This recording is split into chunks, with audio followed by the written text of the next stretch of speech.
দেখবেন, সব দেখবেন।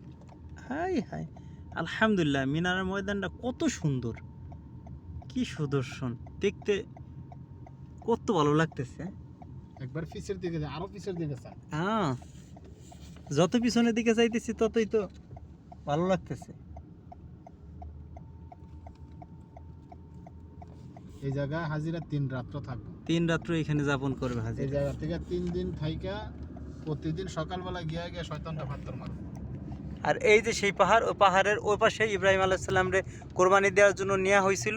ওইখানে শয়তানকে পাথর মারা, ওইখানে শয়তানে ধোঁকা দিছিলেন। এই যে সেই রাস্তা, আর এই যে সেই মিনারের ময়দান, যেটা আমরা দেখালাম ভিডিওর মাধ্যমে। যত উপরে যাচ্ছি ততই সুদর্শন, কত সুন্দর দেখা যাচ্ছে। আলহামদুলিল্লাহ।